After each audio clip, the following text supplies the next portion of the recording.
ودول يا حبايبي الافراخ التسمين اللي وريتهم لكم من الاول، وجايبينهم عمر يوم ومربينهم مع بعض. هما خلاص عندهم كده 27 يوم، يعني كمان 5 6 ايام وهذبحهم ان شاء الله. طبعا اما جسام الدكهم طلعت دكهم فوق زي ما وريتكم. البلدي هم خدوا نفسهم شويه لان كانت الدنيا ضايقه عليهم ومش كانوا عارفين ياكلوا ولا يشربوا. فما جسامت البط البلدي والفراخ البلدي وطلعتهم فوق. فضلوا هم لوحدهم هنا كده، ويعني بدأوا الحمد لله ان هم يتحسنوا لانهم كانوا صغار شويه. بس هم الحمد لله ما شاء الله ماشيين في وشهم، ولا خدوا دواء ولا خدوا اي حاجه، وحلوين خلصوا ما شاء الله. قلت اما اصورهم لكم عشان خاطر تشوفوهم.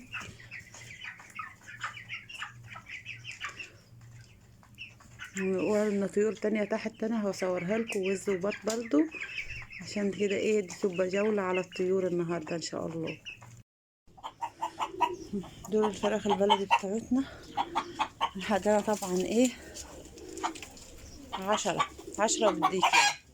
الحمد لله مش بيخلونا ان احنا نجيب من اي حد بيض، وبيأكلونا ما شاء الله. يعني البيض بتاعهم متوفر عندنا على طول، فما شاء الله الحمد لله. انا الوقت طلعت لقيتهم بيضين اهو البيض بتاعهم. انا نعد كده، ادي 1 2، الباب اتفتح هيطلع. ثانية واحدة.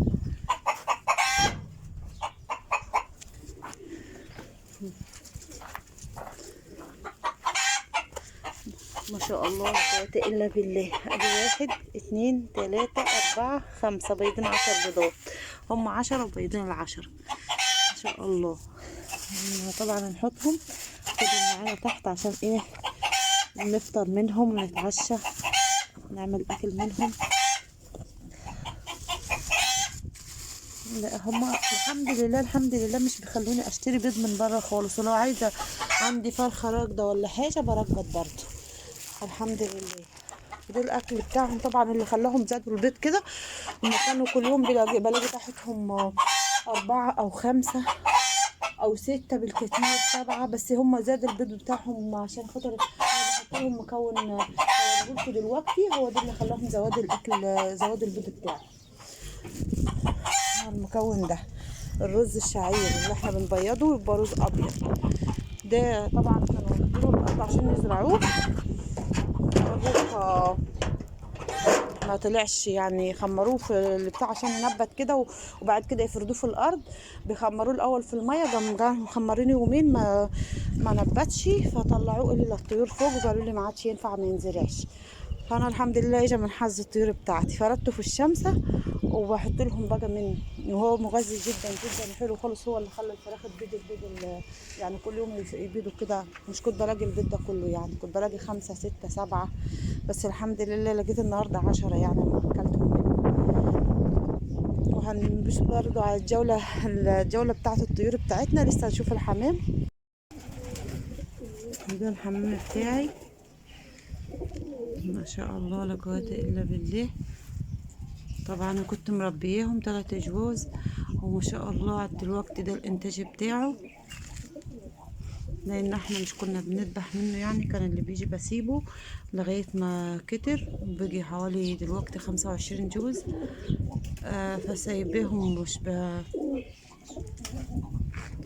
بذبح منه يعني، لا بسيط يعني. هو جوزي بيحب يشوفه كده وهو بياكل، وبيشوفه بيتفرج عليه، ببقى مستمتع وهو قاعد كده جنبه وهو قاعد بياكل وبيعمل. طبعا بيضين في الحاجات اللي انا عاملاها لهم ديت، ومعاهم ولادهم وشكلهم جميل خالص ما شاء الله. كده احنا بنعمل جولة على الطيور بتاعتنا عشان اقول لكم على المكونات اللي انا بحطها لهم. مكونات كلها طبيعية، يعني اي تعب بيجي لهم ولا حاجه مش بعمل لهم اي حاجه غير الحياه الطبيعيه. البصل والثوم طبعا ده مضاد حيوي، والخل والحاجات ديت والعسل والحاجات دي انا بحط لهم الحاجات دي، مش بحط لهم اكتر من كده.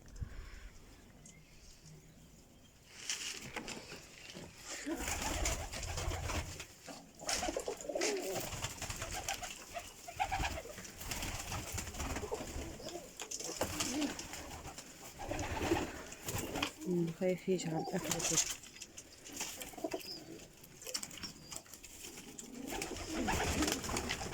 دول بيضين اهمت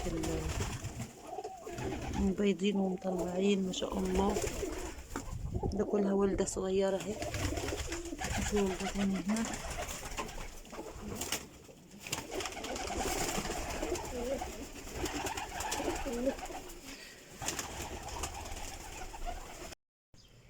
دول الاربع والزيت اللي انا كنت وريتهم لكم، اللي كانوا صغيرين ما شاء الله. كبر شهر واحد وبقي كده، بيكبر بطريقه فظيعه الوز يعني.